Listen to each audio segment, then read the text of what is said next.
Hey, welcome back to the Pursuit Podcast. My name is James, and I am joined by my lovely and hysterical wife, Oh Tacey. my gosh. Welcome. Welcome. We're 2 days late, but here we are. You know, It is what it is. I didn't feel like doing it Wednesday, right? Is it just because you didn't feel like doing it? I was not aware. I don't remember. I literally just didn't feel like doing we it. had an actual excuse. And then Thursday, you had a thing for work, so your work.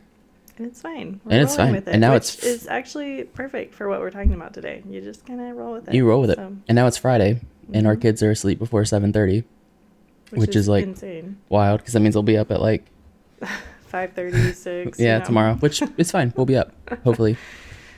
But, anyways, today, what are we talking? Well, today we're going to talk about, like, family discipleship in the house. Mm-hmm. And, again, like, this doesn't just apply to, like, our season of life, but everybody's season of life. Mm-hmm. Yeah. If you have a home. If you have a home. If you don't have a home. If you're by yourself. Yep. You have rhythms around your discipleship and the people that live in your house's discipleship. Mm-hmm. But before we do that, as always, like we have like 50 episodes or something.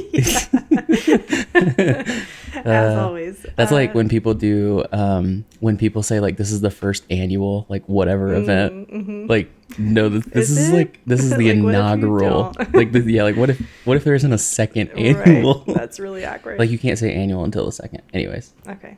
What habit? So James, what habit are you? Are you gonna ask me, or am I asking you? Okay, go ahead. Okay, cool. James, what habit are you pursuing or enjoying lately? Well, I really enjoy working out, or just being active, exercise. I didn't know that. I really do. I love it. But one of the things I'm enjoying recently, because I've been really looking into getting like a pulley tower for the home gym. I didn't know that either. Yeah, I've only been like slightly obsessed with it for like the last like 6 months. It's true.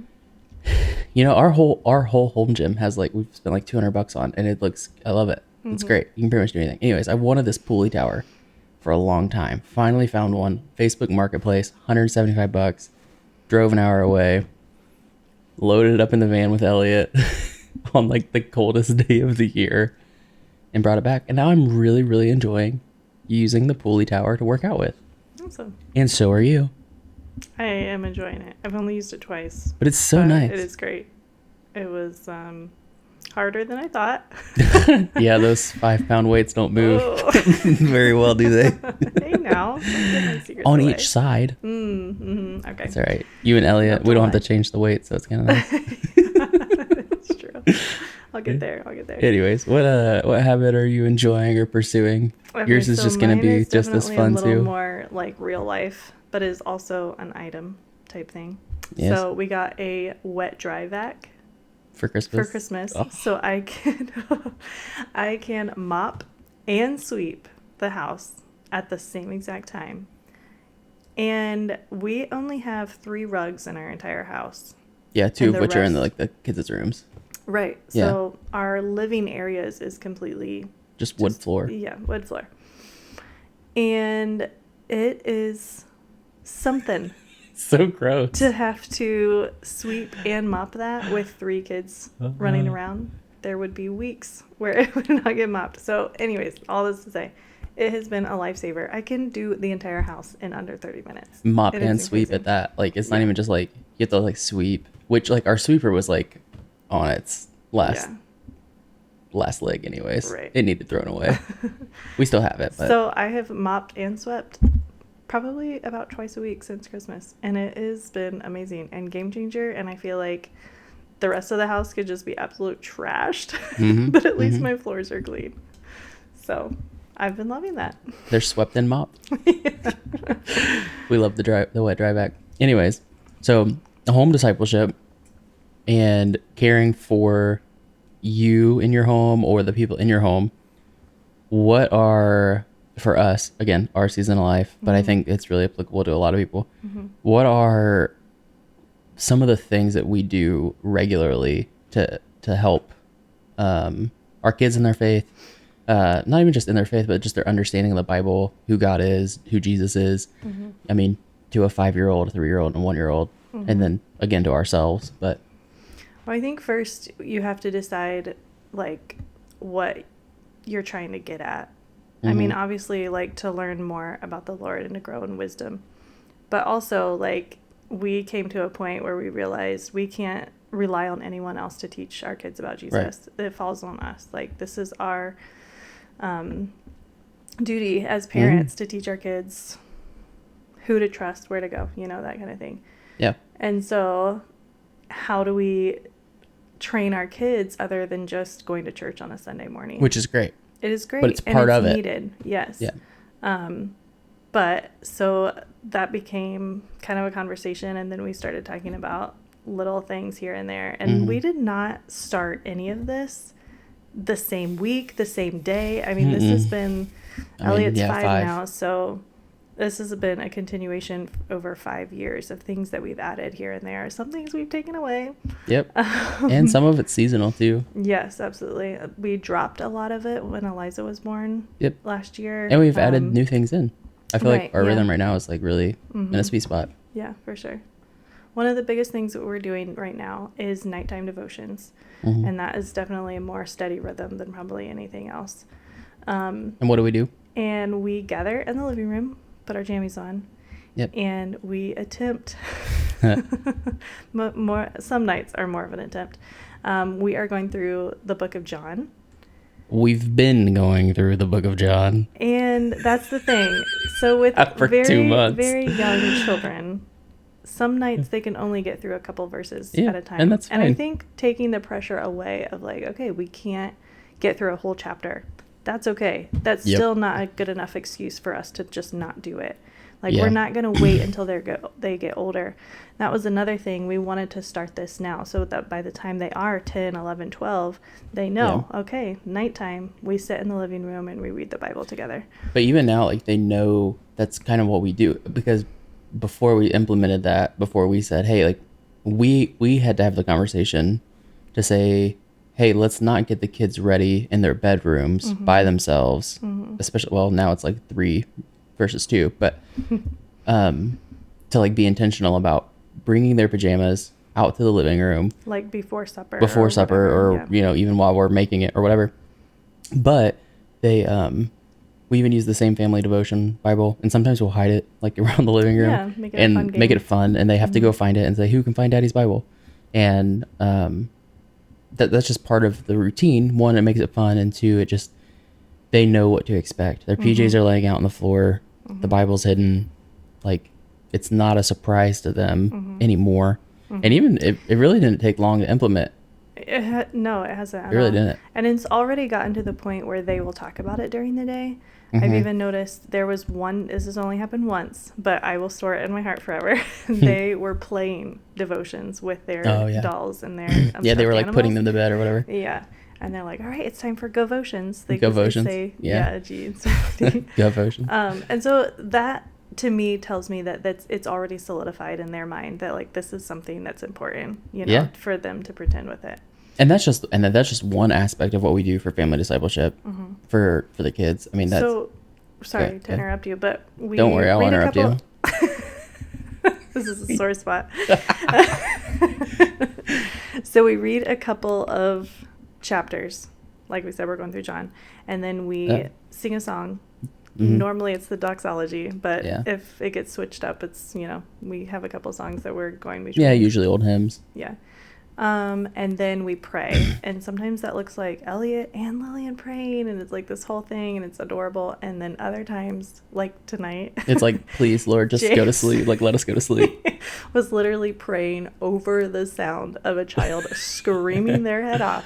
But we persevered, and we were not going to let them get out of it. Yeah, we don't let the middle child win. Oh, we gave it away. I wasn't going to say who. Yeah. We love her. Don't let him get out of it, because this is something that's important for us, and like you don't get to skip out on devotion. Yeah, you don't get to skip out. It's what we do. You know, again, it's as for being my house, man. We're gonna serve the Lord, and we're gonna do like devotions. But that's not the only thing that we do. We also don't, like, again, we don't just rely on church, and we don't just rely, and we love the church. I work at a church. But we don't rely just on those two things. Like we walk and teach as we go about our day. Mm-hmm. I mean, it's like, Dad, why do we do this? Or, hey, why did you stop and talk to that person? Or whatever. It's like, well, this is how we live our life, and this is why. And even when when we tell our kids to listen to us, what do we say? We say, or they'll ask, why do I have to listen to you? Which is such a fun question, but we say, well, we have to listen to God too. Like, it's not just a mom and dad are the boss doing this on their own. Like, we listen to God too. And hey, buddy, like, this is what we are going to do as a family, because we feel like we are listening to God and saying, this is what we're going to do for our family. Yeah. We're not just being like authoritative. For sure. Yeah. And I think looking at every time of discipline or just anything that kind of just sets you back a little bit in your household or parenthood or whatever, looking at it as an opportunity to disciple is really important. And I know, like, I've really struggled with that in the past, but just bringing myself back to be like, okay, I could use that as an opportunity to share the gospel with them, to show kindness and compassion, and to model it for them. And they've been the sweetest moments. Yeah.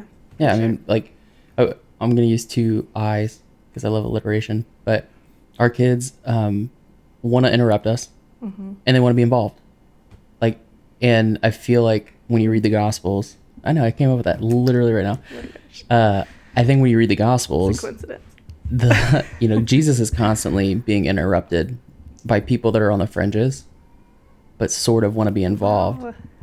Wow. That's crazy. That's crazy. Lazy heard us. Literally said interrupted. And right as you said the word interrupted. Lazy's crying. So. All right. Well. Another break. Going back to what I was saying, kids wanting to be involved, but oftentimes they are seen as an interruption, right? I mean, that's just culturally, I could talk about this forever, but we're having kids later in life, we're having less kids, all those things, because we see them as an interruption to our careers, our own life, all those kind of things. But that's just what they are. And I think, this is just me, that's intended. Like, those moments where we are formed by the people in our house, the people outside of our house, are oftentimes when we're interrupted. And I think that's just looking at the Gospels of Jesus. Like, he was interrupted often, like just a lot. Like, I think of the woman that was bleeding, or Jairus' daughter, like all of those things. Like, he was interrupted on where he was going. And our kids just are, not that they're those people, but they don't know any better. They know what love is, and they know that they want our attention. And Jesus is the same way. He is someone who is okay being interrupted. I mean, even to take it literally, the very moment that Jesus was interrupted by children. Oh yeah, I mean, yeah. And he was like, no, like, let them come to me. And so, like, how do we make that a space in our home where we are letting our children interrupt us? Yeah, because it doesn't just form their discipleship, but it forms ours. Like, again, nothing that we do dying to self over and over again. Is that important that we can't take 2 seconds. It's not that we like stop what we're doing all the time. Like, we tell our kids all the time, put your hand on our leg if you're needing to talk to us while we're talking or whatever, and it works sometimes. But we've seen fruit from it, which is cool. But I think it's the repetitiveness, it's all that kind of stuff, and it's setting expectations. I think it's just your kids have to know what to expect from you. So if you're constantly blowing up on them, they're going to know that, oh, if I talk to mom and dad, they're going to blow up. If you set the other expectation of, I can talk to mom and dad, they're going to be patient, they're going to be kind, they're going to be loving. But all of that is like encompassing to like the lifestyle you set up with yourself too. Like, if you're overstimulated, if you're overtired, if you're cranky, if you're hungry, if you're not eating right, if you're not doing all those things too, like you and are. That is not something that we've always done well at. No. We still have seasons where it's a struggle. Still learning. I think it's like letting that desire be an undertone in your life to pull you back once you feel like you've gotten off track or whatever. Yeah. Like, am I allowed to be interrupted? Yeah. Yeah. For sure. So what else? What are some of the other rhythms that we do in our house? So one thing that I've come back to again and again, and I call it mealtime discipleship. I've totally stolen that from Felicia Masonheimer's ministry. But basically what it is doing a type of devotions at the supper table or Mm-hmm. breakfast table, which is what we've chosen. So Mm-hmm. when we sit around for breakfast, we'll eat, talk about our day, and then we'll grab either one of their children's Bibles or Their purple breakfast Bible. yeah, they call it their breakfast Bible. They get to pick the story. I used to be kind of like, we have to go through it, and they love. And now we read Jonah story. and the Whale 5 days out of 7, Yes, so it's fine. Yeah, every single day. And then I've also picked up a few things here and there, which is just like I have a little theology booklet that will Mm-hmm. pick a question out of there every now and then. We have Fruits of the Spirit cards, which we Yep. use so often. Mm-hmm. It's just like little flashcards that have the Fruits of the Spirit with a little picture. They love that. It's kind of interactive. We make a game Mm-hmm. out of it. And We did they the- ask me to do that. Yeah. And I also think that, not to say like we're seeing the fruit, but we totally are, because when we have to have a parenting moment in the middle of the day, it is so helpful to Yeah. have that to refer back to and be like, listen, this morning we talked about the fruit of the Spirit being kindness. Do you think that you're showing kindness right now? Or self-control, that's a big one. Yeah. And that's also really good for us too, because we can say like, hey, listen, buddy, like I lost self-control there, and like, will you forgive me? Mm-hmm. And it's just a really good way of like driving that into their brains, of like having these 9 things that we kind of set the tone Can shoot for. Yeah. Yeah. And they get to call it out in us too. We were talking about habits the other day, and I was talking to Elliot about one of his bad habits that we're trying to cut right now. And he said, I forgot to tell you about this. He looked at, and I was like, just like mommy has bad habits. And he looks at me and he goes, yeah, like you yell a lot. I was like, oh man. And I was Called like, out. hey, listen, Called lately it's not a lot. But I think the reason he said that is because I don't just yell and then let it go. I yell and then I say, listen, that is not who mommy wants to be. Yeah. And like I talked to him about it, and I think that's why he's like, oh, you've said that that's a bad habit before. And it like clicked in his brain. Mm-hmm. So while it was very humbling, I was thankful that he was able to like put the pieces together and was like, Yeah. okay, mom's human and so am I, Mm-hmm. And so I'm glad to have that resource. We also do hymns at breakfast here and there. Mm-hmm. I mean, I can name 2 other ones that you Go did ahead. the Jesse tree Yeah, last Christmas. Mm-hmm. That was, the kids really, really enjoyed that. They did love that. I don't know where people can find that one, but I'm sure if people Yeah. reached out, we'd send something to them. Mm-hmm. And then the other one is we got like a gratitude journal off of Amazon. For sure. It's not really just gratitude, but it's like questions about your family. Mm-hmm. And it's like different ones that you just ask everyone. And we do this while we're eating dinner. Mm-hmm. One, it keeps the kids there. It distracts them from, we like food. We like trying different foods, and our kids eat a lot of different foods. So like it kind of distracts them from saying like, what's this purple cabbage doing in my pad thai? So it kind of like, they just like don't notice it, or like while Lillian's downing her sauerkraut, whatever. Mm-hmm. But I really enjoy that one. And the kids love that one too, Yeah. because they're I fun think questions. That helps them feel like a part of supper time too. Because I think sometimes we can kind of get in a place of like only like supper time has turned into like just correcting and correcting and Or correcting. telling a kid that he needs to eat. Right. Yeah. Or whatever. And so like that kind of gets our mind off of things too. It does. And It changes our brings us all our together. aspect, our whatever frame of mind as well. Yeah. And we don't do that every night, but No, is we do it a something lot, nice though. to grab. Yeah, Mhm. we probably do it. We probably do that one 3 times a week, maybe twice. Maybe. Yeah. But it is fun, Yeah. and just building things. I don't know. Maybe this isn't so much discipleship, but like every Friday, I don't work on Fridays. Mm-hmm. Like every Friday, our kids know that we make a Dutch baby on Friday, and they call it Dutch Baby Friday. People And don't they know what Dutch babies are. like what is it? A Dutch pancake? Yeah. It's like a pancake. German that you pancake. put I think in people a- call it German pancake too. I don't know. It's just called a European pancake.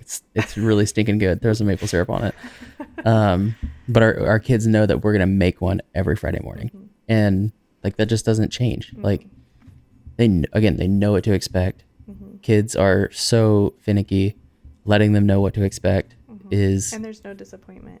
on the other days of the week then when they don't get a Dutch baby. Yeah. Well, depending on which kid it is. Well. But I think kids want routine, and I think that's why parenting, and again, this is not just a parenting podcast, but like you have to be so consistent, because if they smell that you're wavering, if they smell that you're being inconsistent, they bite hard. Why did you let me do that yesterday, Mom? You don't. Oh yeah. Oh, all those kind of things. It's like, anyways, I think the biggest thing for us in our house is, take what you want, apply it, take things in and out. Just because one thing didn't work doesn't mean something else isn't gonna work. All those kind of things. Like we said, we've tried many things with family discipleship, but right now this is working for us. And even if you don't have kids our ages at home, or you have older kids, or you're empty nester or whatever, you still need routine in your life. How many people do we know that are getting older and it's like they're not experiencing community because they haven't made that a routine to do a Tuesday night Bible study with friends or whatever, and they feel lonely and isolated and all those things because they're not being interrupted anymore. They don't have consistency of, like, these are the things I do. Like, you're more lax. Like, I think you said it last week, the older you get, the more you seek comfort. And it's just true. For sure. And I think those discipleship things in our family's life just help us. I think that was one of the driving factors of why we wanted to start some of these things when the kids are so young. Lillian is starting to pick up on it. She's almost 3. And then the 5-year-old, he really picks up on a lot of it. He knows what we're doing, yeah. And so in reality, we could just say, we'll wait till they're older and they're, more able to understand it. But we are willing to push past the discomfort of a screaming child, or push past the discomfort of a 1-year-old climbing on the table, not listening or whatever. Yeah. Wanting to play or read books. Read books. And so just letting go of perfection. And I think another thing too is realizing that you don't have to do everything all the time. Yeah. And there's a lot of things that in my head I'm like, oh man, like I never really work on memory verses with them. I should probably be doing memory verses. And you know what? It's like, however you can get scripture into your kids, like let that be good. Yeah. Our goal is not to have our kids memorize, X amount of verses. It's for them to know that Jesus loves them, that their parents love them, and that this is just what we do. We can do hard things, and we can pursue a life that is worth living. For sure. So. Yeah. I love it. Yeah. Good stuff. So go out. Do the things. And try new things. Yeah. Yeah. They might not be as scary as it seems, and don't let the first or second time scare you from continuing. I would say, I think the challenge for people is, one, it doesn't matter what you're trying to do. If you, as the parent, or you as the person trying to implement new whatever, if you don't have a good heart and attitude going into it, it's never going to be successful anyways. Like, you have to tell yourself, this is not going to go the way I want it. Your first workout, your first, family devotion time, it is not going to go how you planned. You have to give it time. And you are the one setting the pace. I think the verse that really changed, I think, a lot for me for parenting was be an imitator of me as I imitate Christ. And like, I talk about that all the time. I want my kids to imitate me. Not that I'm perfect by any means, but I'm trying to imitate Christ. And our kids don't know Christ yet. They can't read their Bible on their own. They can't get to know Jesus in his entirety. I can't, but I'm doing the best I can. And I hope that my kids can see that in me. And if they don't, that's when it's like, none of this stuff's going to work anyways. So like, you have to be willing to say, this isn't working for me in my own life, and do that too. Yeah. For sure. You can't tell your kid to go run 5 miles if you're not willing to go run 5 miles. Yeah, so, it is so true. Yeah. Yeah. I think we expect a lot from our kids that we don't even do ourselves. Oh. Absolutely. Yeah. Eat all your food, all those things. So anyways, thanks for joining us. Glad you're here. And we'll see you again next week.